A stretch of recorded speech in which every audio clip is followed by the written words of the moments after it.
I remember sitting down in a conference room and watching this purple and blue FPS game on console and scratching my head and saying, was this really going to be it? Was this going to be the thing that defined Xbox?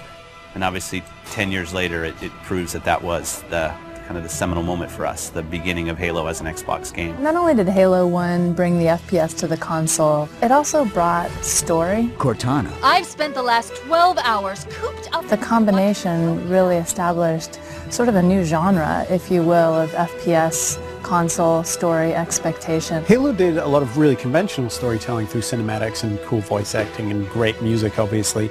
But I think some of the storytelling that happens in Halo that's most inspiring to me is the storytelling that happens through the environment in the sandbox. While you were hit with all this great fiction that you could really kind of delve into and try to understand more about, at the same time you could just pick it up and play. All of that kind of came together to make a game that had not necessarily was completely different than what previous shooters had done, but got all of its individual formulas so excellently perfect. You had this incredible first-person shooter experience that I don't think anyone had ever even come close to before it. Halo was the beginning of me playing console games with my friends, and that's still how I always think about it.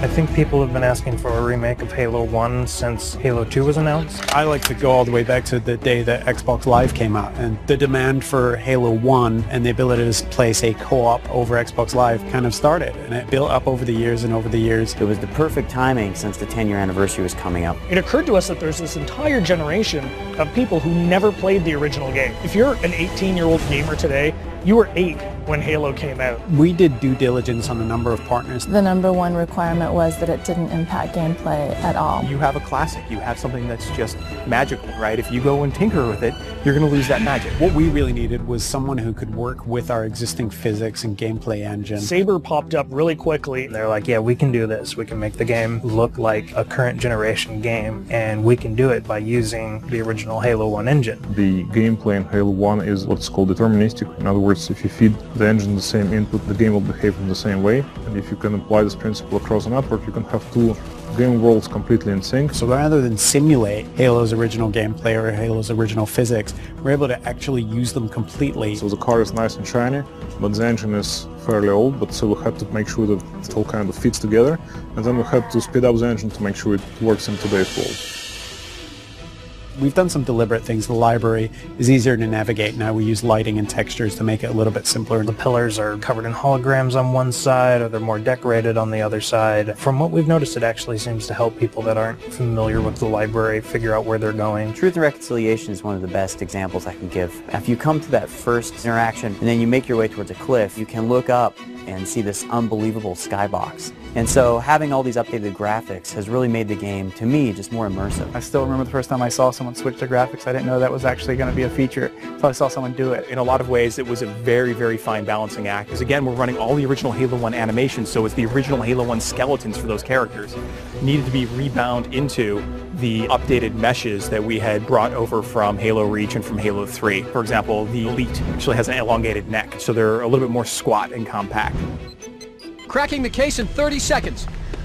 Welcome back, sir. We'll have you battle ready stat. Master Chief's iconic, and he has to look like a hero, and he has to look just right. Chief's armor that was a tough process. We went back and forth on that for a long time. Originally, we were using a Mark V armor that's built in the multiplayer component of Reach. We just kept coming back, and it just didn't look like Master Chief. The first stuff we put out around E3, I think the forum reaction was instantly, Chief looks wrong, his visor's too big, the color's all wrong. Some people thought we were doing it intentionally as a retro. If you saw the original Chief from like 1999 era, he had a really tall, very matte reflective helmet. It actually looked similar to that. The thing about this group working on this project is that we are very, very passionate about getting this right. We iterated on that probably 6-7 months before we finally got a final Chief's armor that I think looks awesome. One of the number one asks that we had for a Halo remake was we want co-op over live. The original Halo 1 campaign experience had already been designed for cooperative play.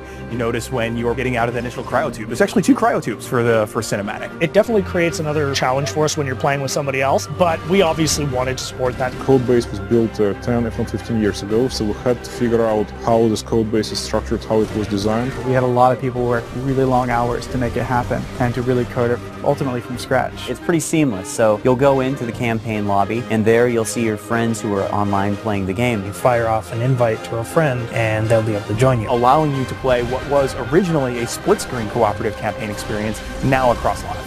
Skull on. Classically, skulls in Halo tend to affect behavior, which means the AI needs to support those behavioral changes. How do we create something that alters gameplay? Well, one of our fundamental tenets is keeping gameplay the same. Skulls are one of the tools we're giving the player that if they do want to change their gameplay experience a little bit, they can do it. The benefit to this is that most of these skulls are brand new. You've never seen them before, you never played them. Like Malfunction, where random HUD elements disappear whenever you respawn. Boom is a skull that increases the radius of explosions, making explosions more dangerous both for the Covenant and for the player.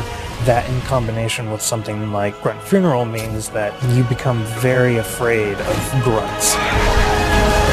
We must continue. This way, please. There are a few features that got into the game that turned out better than we expected, and 3D is probably the number one. It was unexpected, it was a bonus, and I don't see 3D very well, but it really worked for me. So for some reason it just pops in Halo in a way that it doesn't in other games or even movies.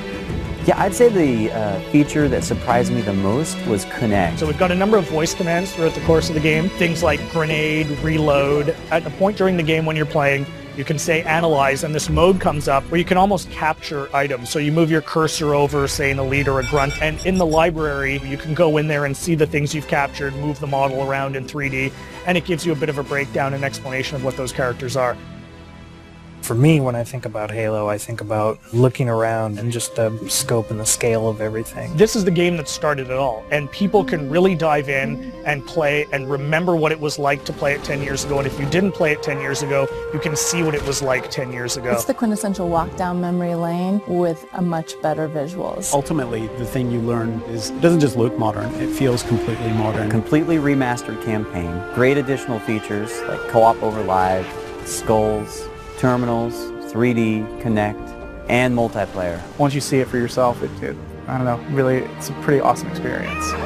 There's a lot of stuff in there for $40. We're actually really excited about the fact that there's so much there, and it's a real smorgasbord of stuff for people who enjoy Halo. One of the best values that you'll find this holiday season by far.